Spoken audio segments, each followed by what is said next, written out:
Book 5 opens with something most philosophy books would consider beneath them: getting out of bed in the morning.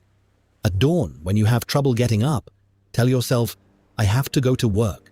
As a human being, what do I have to complain of if I'm going to do what I was born for, the things I was brought into the world to do? Or is this what I was created for? To huddle under the blankets and stay warm? Marcus Aurelius, Emperor of Rome, commander of the greatest military force of his age, wrote this because he struggled to get out of bed in the morning. This is why the Meditations are still read 2,000 years later. Not because he was perfect, because he was honest. Book 5 contains some of Marcus's most practical guidance on how to deal with other people. When you wake up in the morning, he writes, tell yourself, the people I deal with today will be meddling, ungrateful, arrogant, dishonest, jealous, and surly. He has said something like this in previous books, but here he continues with something he has not said before. They are like this because they cannot tell good from evil. But I have seen the beauty of good and the ugliness of evil, and have recognized that the wrongdoer has a nature related to my own, not of the same blood or birth, but the same mind, and possessing a share of the divine. This is not tolerance as performance, it is understanding as protection. The person who genuinely understands why difficult people are difficult cannot be permanently damaged by them. The behavior is explained. The anger loses its grip. Marcus is unusually honest in Book 5 about the gap between what he knows and what he does. He knows he should not be angry. He gets angry. He knows he should not care what others think of him. He cares.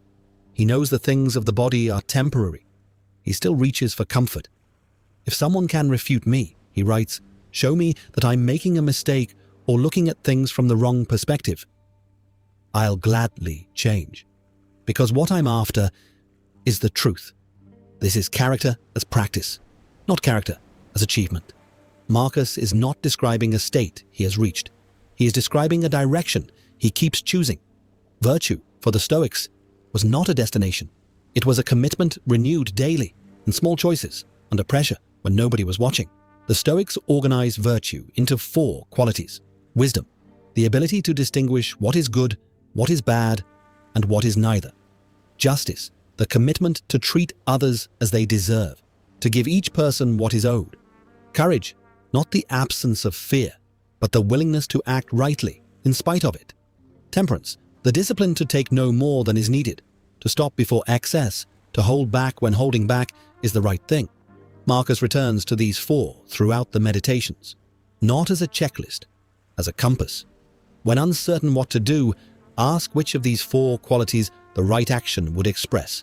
The answer usually becomes clear. What would wisdom do here? What does justice require? Where does courage point? What would temperance ask me to put down? Character, Marcus insists, is built in action, not in thought, not in aspiration, not in the quiet moments when virtue is easy, in the moment of difficulty, in the conversation that tests patience, in the decision that tests honesty, in the circumstance that tests courage. He writes, you could leave life right now. Let that determine what you do and say and think. This is memento mori applied to character. If today were your last day, would you spend it in pettiness, in dishonesty, in the small evasions that accumulate into a life lived below your own standard? The person who genuinely holds this thought, not as a cliché, but as a lived reality, acts differently, makes different choices, spends the available time on different things. What does all of this actually give you? Marcus is direct about this too. Not happiness in the conventional sense, not comfort, not the approval of other people. He writes, nowhere can man find a quieter or more untroubled retreat than in his own soul. The reward of virtue is not external, it is internal. It is the experience of living in alignment with what you actually believe, of going to bed having been, as far as you could manage it, the person you intended to be.